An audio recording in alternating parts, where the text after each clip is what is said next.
Bom dia a todos, meu nome é Juliano Romani, estou aqui representando o Instituto Coluna Vertebral. Sou fisioterapeuta há mais de 12 anos, diplomado em quiropraxia pela ANAFIC e a convite do Dr. Pablo Dias estou aqui para falar um pouquinho sobre a filosofia quiroprática. Então, os primeiros filósofos quiropráticos foram D.D. Palmer, B.J. Palmer, Joe Logan, William Carver e A.P. Davis. Eles estabeleceram os fundamentos filosóficos da quiropraxia.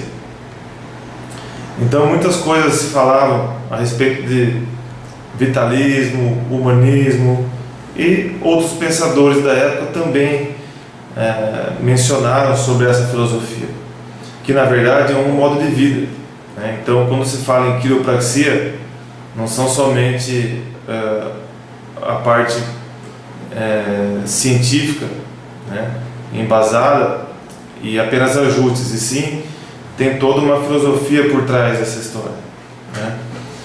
Eles enfrentaram muitas pressões sociais e econômicas na época, tá? E estabeleceram os fundamentos filosóficos da quiropraxia. Uma das primeiras filosofias que foram implantadas em 1904 por D.D. Palmer foi a inteligência inata. O D.D. Palmer ele alegava em sua filosofia que o sistema nervoso se pronunciava através da inteligência inata, que nada mais é a capacidade que o nosso corpo tem de se adaptar a estímulos externos, criando seus próprios mecanismos de cura. Logo após, foi implantada a filosofia vitalista. O vitalismo, ele tenta conceber a vida ou inteligência como uma essência em si própria. Diferente da medicina tradicional, a quiropraxia não indicava medicamentos para a cura, e sim favoreciam através de estímulos a autocura do corpo. Então, a filosofia entendia que responder a todas as perguntas sobre fenômenos vivos através da declaração de que a vida seria causadora desses fenômenos. Esses fenômenos teriam o seu curso natural. Então, a doença em si não era vista como um fenômeno patológico, e sim um acontecimento em cascata, onde o desequilíbrio interno do organismo, primeiramente, iria afetar as moléculas desse organismo, de forma que a homeostasia seria quebrada. E aí, futuramente, a doença poderia aparecer com sintomas, né? E claro, daí patológico. O D.D. Palmer, em 1910, citou também a questão de subluxações. A primeira sistema que ele desenvolveu foi o sistema Merrick. O sistema Merrick nada mais é do que uma tomada de decisões clínicas a respeito do nível neurológico em que a subluxação seria ajustada. Então, a relação dos nervos, do sistema nervoso, da coluna propriamente, com o sintoma, geralmente com uma técnica diversificada. Quais poderiam ser as causas dessas subluxações? Poderiam ser causadas por toxinas, por trauma físico ou com uma autossugestão. Depois de D.D. Palmer, o B.J. Palmer, então, um dos que revolucionaram a quiropraxia como desenvolvedores, criou o neurocalorímetro. O neurocalorímetro era um dispositivo que ajudava os quiropraxistas a identificar uma possível subluxação primária.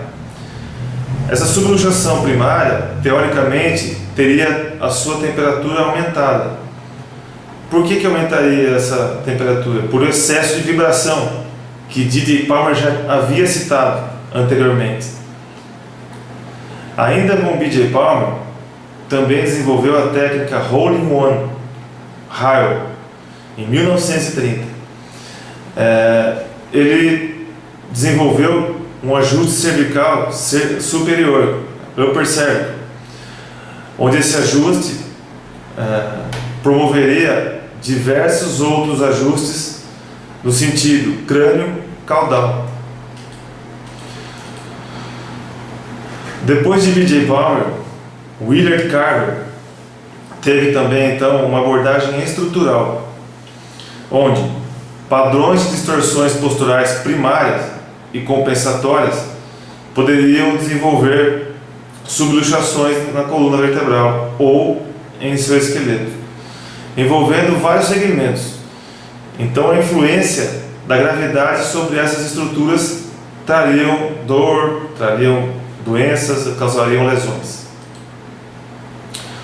Tanto a medicina quanto a quiropraxia podem traçar a sua linhagem até Hipócrates.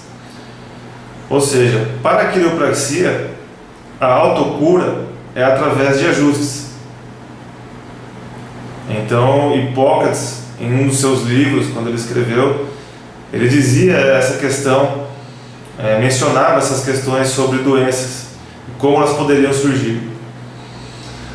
Então, não existe uma verdade absoluta, tudo é mutável. Na quiropraxia, busca detectar interferências do sistema nervoso, isto é, algo que pode ser tratado antes do paciente experimentar sintomas de doenças. Então, uma possível subluxação, se ela fosse detectada antes da pessoa desenvolver a doença, então ela era ajustada e assim manteria a saúde e bem-estar do seu indivíduo. Os aspectos no organismo são três principais. Primeiro, o biológico, onde o bem-estar funcional versus morte. Então, a prevenção ela é mais eficaz que a cura. Então, sempre a quiropraxia busca prevenir o paciente da doença. O segundo aspecto é a equação de estado do organismo.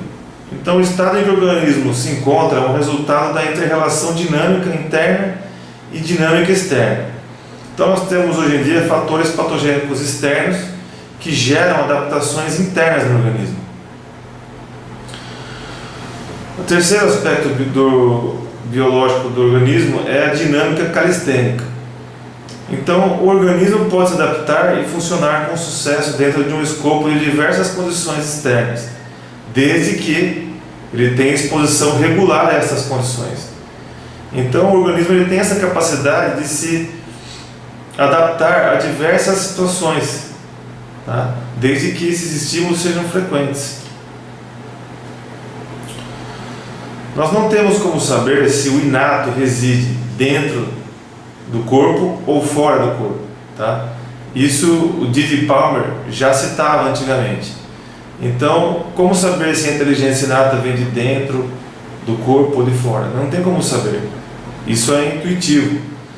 A questão é que muitas vezes o nosso corpo ele consegue criar atalhos para que a cura seja alcançada sozinho. Ele tem essa capacidade. Nós, como quiropraxistas, uma vez que conseguimos retirar algumas interferências que causam esses males ao organismo, então o organismo consegue chegar mais fácil a esse caminho da cura. Em resumo, o princípio da individualidade diz que experimentamos subjetivamente a mente e suas convicções de imperativo correto e apropriado à medida em que solucionamos os nossos problemas. Porém, nós não podemos determinar objetivamente se as forças físicas e neurológicas experimentam o sentido semelhante da demanda, mas podemos observar de modo objetivo exemplos de forças físicas e neurológicas que, sendo atraídas na direção da ordem, vão causar a melhora desse ser humano. Então, sugere que o cérebro pode implementar, e implementa a mente proposital que experimentamos subjetivamente. Isso se resume na questão de que, por muitas vezes, a nossa mente cria caminhos para que o nosso corpo se cure. Resumindo, é isso, né? Então, entre a gente pegar um tripé entre corpo, mente e espiritualidade, tudo isso é a base da quiropraxia. Só que o que parece muito simples também é muito complexo.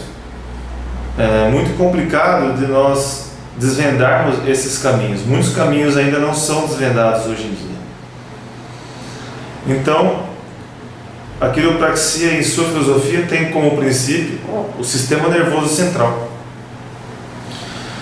O sistema nervoso central ele tem uma função de controlar e integrar atividades de várias partes do corpo, refletindo na sua capacidade de adaptação. Sendo que o ambiente ele é mutável, ele está em constante mudança.